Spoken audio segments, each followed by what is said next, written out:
Olá, internautas da TV 61. Eu estou tendo a grata satisfação de estrear agora aqui com a professora Nair Bicalho o programa Educação em Direitos Humanos, que é o programa da Rede Brasileira de Educação em Direitos Humanos. Estamos começando esse programa com a professora Aida Monteiro. A professora Aida Monteiro, ela é titular da Universidade Federal de Pernambuco, na qual atua nos programas de pós-graduação em Educação e em Direitos Humanos. Ela foi coordenadora da Rede Latino-Americana e Caribenha de Educação em Direitos Humanos e ela atualmente coordena a Rede Brasileira de Educação em Direitos Humanos. A professora Nair Bicalho é associada da Universidade de Brasília, UNB, e também é membro da coordenação da Rede Brasileira de Educação em Direitos Humanos. Professora Nair Bicalho, como vai a senhora? Tudo bem? Tudo bem, Tudo professora bem. Aida? Tudo bem, João. Vamos aí. Então, a professora Nair Bicalho, ela preparou 6 perguntas para a professora Aida, para a gente começar, e eu vou passar a bola para ela, então, para ela começar a entrevista com a professora Aida. Então, boa tarde a todas e todos os ouvintes aqui da TV Expresso 61. Nós estamos hoje dando início a um programa que se chama Educação em Direitos Humanos. É um programa da Rede Brasileira de Educação em Direitos Humanos e, como primeira convidada, a nossa querida professora Aida Monteiro, que hoje é a coordenadora da nossa rede brasileira de educação e direitos humanos. Então, eu gostaria de saber, Aida, quais os motivos para a criação da Rede Brasileira de Educação e Direitos Humanos em 1995? Bem, antes de responder, Naí, eu quero cumprimentar todos, todas e todos que estão nos acompanhando através deste programa, um programa que está inaugurando, vamos dizer assim, através desse espaço alternativo Expresso 61, agradecendo ao jornalista João Negrão e toda a equipe que está aí, né, fazendo esse trabalho, pela importância que tem esses veículos de comunicação, que a gente chama veículos alternativos, para a gente poder ter alguns espaços que possamos realmente desenvolver e trabalhar ações numa perspectiva realmente democrática. Então, é com muita alegria e, ao mesmo tempo, a gente agradece. Agradece a todos vocês, né, que estão colaborando conosco com esse espaço. Bem, e aí dizer, né, a nossa querida companheira Nair Bicalho, essa grande amiga, militante, estudiosa do campo dos direitos humanos e da educação em direitos humanos, que vem participando conosco dessa travessia e dessa construção, né? Não somente da rede, mas também de vários outros espaços. Então, Naí, é uma alegria estar contigo aqui também neste momento. Os motivos que levaram à criação da Rede Brasileira de Educação em Direitos Humanos em 95, nós estávamos procurando fortalecer um Estado que vinha justamente de uma história entre os períodos mais recentes, de um dos mais violentos que nós vivenciamos no Brasil, que foi exatamente o período da ditadura civil-militar, né? Um dos períodos, por sinal, mais longo da América Latina, né? Isso já mostra o perfil do que é esse país nosso, né? Que foi exatamente no período de 1964 a 85. Então, com as eleições que começam, né, a serem efetivadas. Então, aí, justamente, nós temos o final da década de 80, início da década de 90, com uma evolução muito grande, vamos dizer assim, dos movimentos sociais. Mas eram movimentos sociais que vinham justamente de um trabalho muito forte das militâncias. E nós não tínhamos, vamos dizer assim, um caldo cultural, maiores produções que pudessem nos ajudar a exatamente, né, caminhar nessa perspectiva de fortalecer a democracia, que esse era o grande norte, né, dos movimentos naquele momento, e nós justamente pensamos aí justamente junto com vários amigos, com vários especialistas, e principalmente a nossa grande mentora, que foi a socióloga Margarida Genevoix, que justamente, né, nos motivou a criar a rede. A rede, ela inicia com uma perspectiva de contribuir principalmente com as organizações não governamentais, né, exatamente para que nós pudéssemos ter um trabalho de maior fôlego, de maior, vamos dizer assim, participação, porque nós compreendíamos que no momento que nós pudéssemos fortalecer as organizações sociais, principalmente as organizações que tinham já iniciado trabalhos no campo da defesa dos direitos humanos, mas na perspectiva educacional, que nós poderíamos, sim, né, ampliar esse fortalecimento. E foi justamente nesse conjunto, né, de que a gente estava numa motivação realmente muito grande, né, pela perspectiva da construção de uma outra sociedade que pudesse justamente, né, as pessoas pudessem ter voz, ter voto, né, ter também uma participação mais ativa nas políticas públicas, e isso precisava de informação, precisava de capacitação. Então, foi assim que a rede foi se constituindo, né? E nós tivemos, né, naquele momento, uma participação de pessoas que tinham já um trabalho muito forte com a Comissão Justiça e Paz da Arquidiocese de São Paulo, sobre, vamos dizer assim, a coordenação, né, do Dom Paulo Evaristo Arne, mas com a grande colaboração da Margarida Genevoix.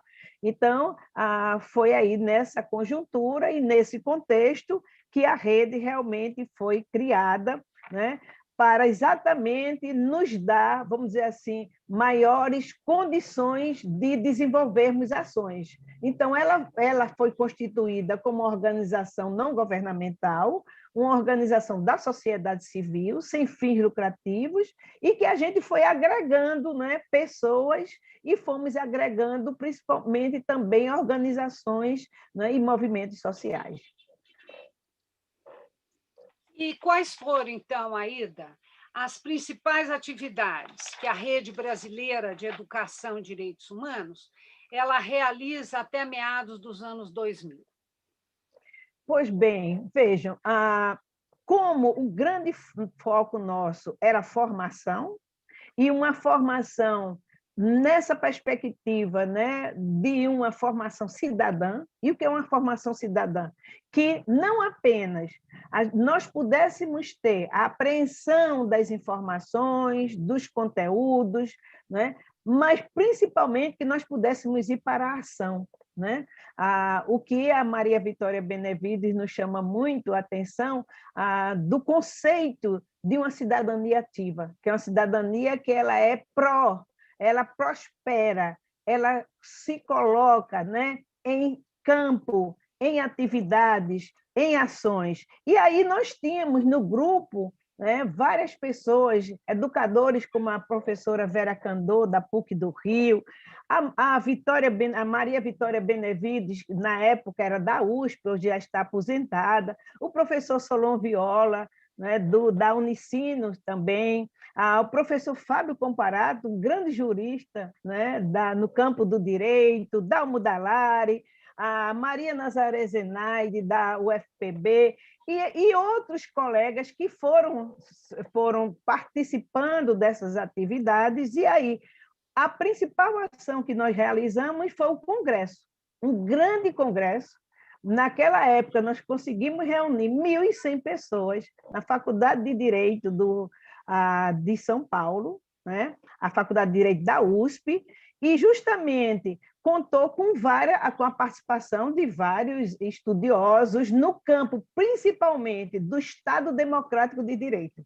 Tá? Esse era o grande foco, para que pudesse nos respaldar o que, de fato, que Estado é esse que nós queremos construir, né? Que sociedade é essa que nós queremos construir? E aí nós precisávamos ir buscar o fortalecimento de conceitos básicos, né? Um conceito de Estado democrático, conceito de democracia, conceito de direitos humanos, de uma educação em direitos humanos, e que nesse encontro foi em 97, com a participação da Marilena Chauí, do Fábio Comparato, da Margarida Genevois, porque ela era a coordenadora da rede, foi quem presidiu esse congresso, né?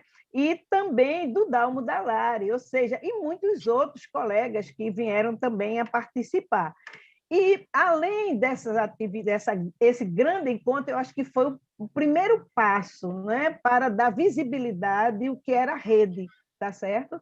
E, após isso aí, nós conseguimos algumas verbas do Ministério de Justiça, né, que, justamente, na época, a Secretaria de Direitos Humanos estava ligada ao Ministério da Justiça, tá?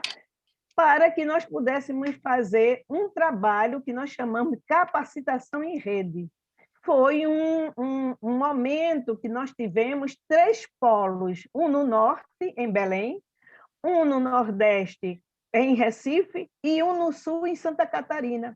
E esses polos eram polos que nós chamávamos de irradiadores, com ações, principalmente ações de formação para o público de um modo geral, mas justamente quem mais aderiu a esse trabalho foram as organizações não governamentais, porque elas estavam passando já de um momento, talvez não passando, mas assim buscando fortalecer não apenas a militância, né, da defesa dos direitos, da reclamação das violações, porque a gente não pode esquecer que o período de 64 a 85 foi um período dos assassinatos, do desaparecimento de corpos, muitas mutilações, né? Muitas violações, sequestros, e justamente essas organizações elas vinham desse movimento, mas elas estavam procurando também um maior fortalecimento no campo da ciência, no campo do conhecimento, para até instrumentalizar mais as suas ações. Tá?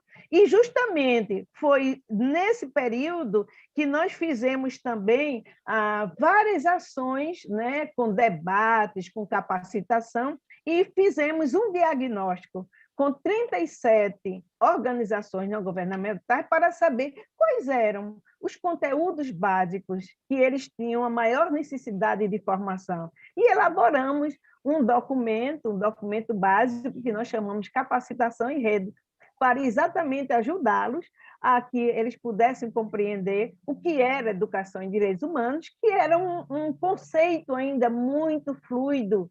As pessoas achavam que o fato, né, de contextualizar o momento atual, contextualizar a sociedade, trazer uma educação problematizadora, porque a influência era muito forte também do Paulo Freire, né? Era suficiente para, vamos dizer assim, conceituar a educação em direitos humanos. E nós fomos, né, ampliando esse conceito, nós fomos revisitando esse conceito, né? E é bom dizer que, nesse período, nós já tínhamos o Programa Nacional de Direitos Humanos, que abarcava, né? Em 96, aí nós tínhamos o primeiro programa, depois em 2002 e depois em 2010, né? 2009 e 2010, quando ele foi realmente divulgado.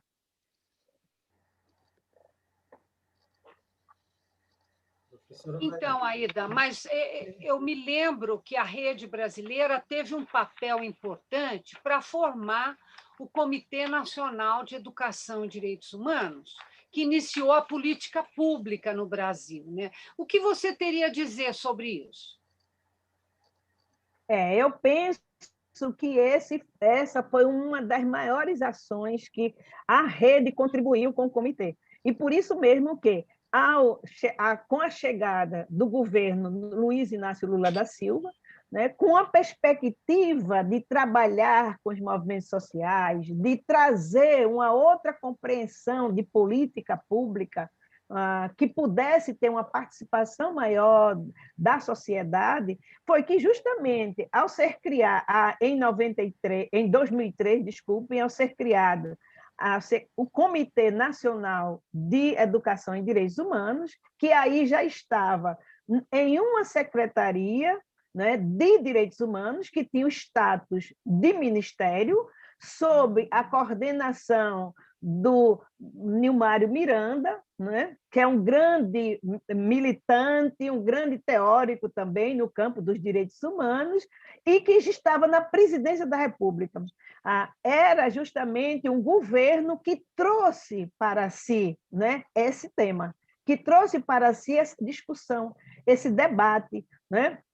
E aí, justamente, a maior parte das pessoas que estava da rede foi compor o Comitê Nacional de Educação e Direitos Humanos, né, em que eu tive, vamos dizer assim, a grande satisfação de coordenar o comitê, e a principal tarefa que nós assumimos no comitê foi elaborar o Plano Nacional de Educação e Direitos Humanos, a primeira política pública de educação em direitos humanos. E justamente isso era julho de 2003, e em dezembro de 2003, neste mesmo ano, 10 de dezembro, esse plano foi aprovado e foi divulgado. Ele não é uma lei, mas sim ele é um instrumento orientador de política pública para os sistemas de ensino, as organizações não governamentais, a formação de profissionais. Por isso que ele está organizado em 5 grandes eixos: educação básica, educação no ensino superior, educação para as organizações não governamentais, a organização para as organizações de mídia e a formação dos profissionais de segurança e no campo também da área jurídica. Então, o comitê absorveu demais a nossa ação, e aí, né, a Anaí foi uma das companheiras nossas nesse processo, como vários outros companheiros. Nós tínhamos em torno de 28, 30 pessoas, logicamente, que nem sempre essas pessoas participavam de todas as reuniões, mas assim, nós tínhamos essa tarefa, e que aí começamos a fazer várias ações, né, de capacitação no Estado, porque foi um compromisso assumido pelo ministro Nilmário Miranda, de que nós lançávamos o documento, que nós chamávamos até assim, um documento ainda preliminar para discussão, para o debate, né?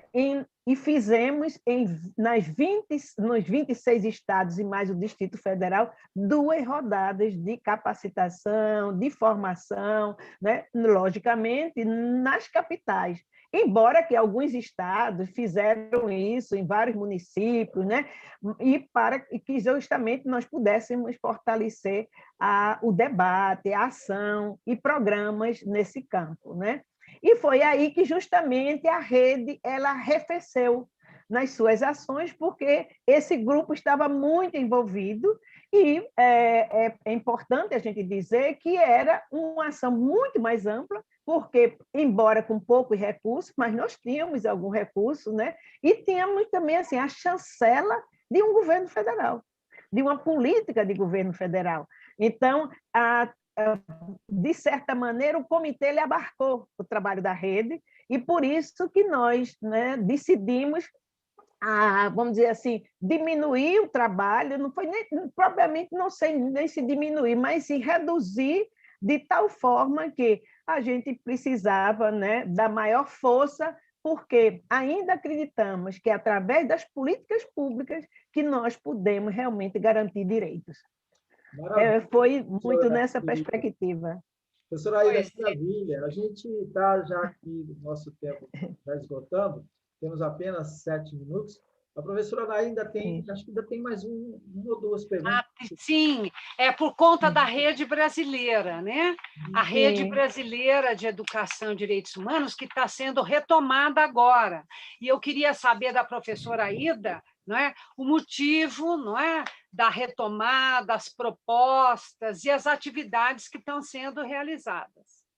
Bem, vamos tentar, né, ser mais objetivo. Então, a grande questão da retomada da rede brasileira foi o momento, né, de um retrocesso enorme do Estado brasileiro. E o Estado que está na nossa legislação, na nossa Constituição, como democrático de direito, então, vivenciamos um golpe, porque foi um golpe com o impeachment da Dilma, né? Um golpe que foi midiático, um golpe que foi jurídico, sim, e que justamente a partir de então nós começamos a vivenciar uma outra concepção de Estado, um Estado neoliberal, um Estado mínimo, em que os direitos foram sendo, né, retirados, foram sendo diminuídos e que chegamos justamente a um governo, né, do atual presidente da República, que não apenas nega, como desconsidera totalmente a ciência, desconsidera totalmente o conhecimento, né? Reduz recursos para as instituições públicas, né? As instituições, inclusive, de fomento de pesquisa, e um país sem pesquisa, sem conhecimento, como é que ele avança? E foi justamente um grupo que, na origem, né, da rede brasileira, estava muito em ação, logicamente, cada um nos seus espaços, que a gente conseguiu reunir este grupo, agregando outras pessoas, logicamente, para que exatamente nós pudéssemos reativar. E foi isso que nós fizemos em 2020, com o primeiro Encontro Nacional de Educação e Direitos Humanos, que foi o momento, né, da instalação da rede, e, a partir daí, vamos realizando lives a cada praticamente 2 meses, organizadas pela Comissão Nacional, com o primeiro tema da live foi justamente sobre a ditadura, para que nunca mais ela aconteça, a gente precisa estudar. Tivemos também o que são direitos humanos. Vamos ter, no 3 de agosto, o que é educar em direitos humanos, e em setembro vamos ter justamente o trabalho sobre a contribuição do Paulo Freire para a educação em direitos humanos, e em dezembro o segundo encontro nacional. E, ao mesmo tempo, nós estamos em processo de organização. Já são 16 estados com coordenações estaduais e os outros estados com articuladores que estão nessa fase, né, de definição dos seus coordenadores. E hoje somos já uma rede, que eu digo uma rede que ela já está forte. Somos 400, em torno de 400 associados, como associados individuais, que é uma das possibilidades, né? E também em torno de 60 instituições governamentais, não governamentais, que estão justamente, né, trabalhando conosco. E para que em cada estado a gente vai enraizando, a gente vai trabalhando nessa perspectiva, no sentido de que, exatamente, né, nós acreditamos sempre que não existe, vamos dizer assim, sociedade democrática fortalecida se os movimentos sociais não estão fortalecidos. E é nesse direcionamento que a gente caminha, né, tecendo essa rede e chamando também. Aqui a gente faz, né, um convite às pessoas que atuam no campo da educação em direitos humanos, nos procurem para justamente ampliar, né, e tecer essa grande rede, e que justamente nós possamos sair do obscurantismo, do negacionismo, para exatamente uma nova sociedade mais justa, mais igualitária, né, e solidária. E é isso que a gente espera. Muito bom. Passando, então, para a professora Nair fazer o encerramento, a gente só tem mais um minuto e pouco. Então, eu agradeço a minha querida colega, Aida Monteiro, pela excelente contribuição que ela trouxe hoje, né, como uma histórica, né, desta trajetória da rede brasileira, nos seus 2 momentos, nos anos 90 e agora, né?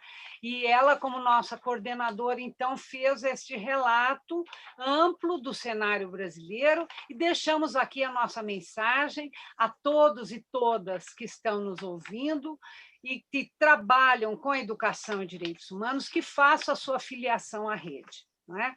Um grande abraço, então, a todas e todos os ouvintes. Muito obrigada. E obrigado, João Negrão, por essa oportunidade de divulgar a Rede Brasileira de Educação e Direitos Humanos. Eu que agradeço, professora Anaí, agradeço, professora Aida, e a gente volta na semana que vem, né? Um grande abraço Sim. para vocês. Obrigada. Obrigada.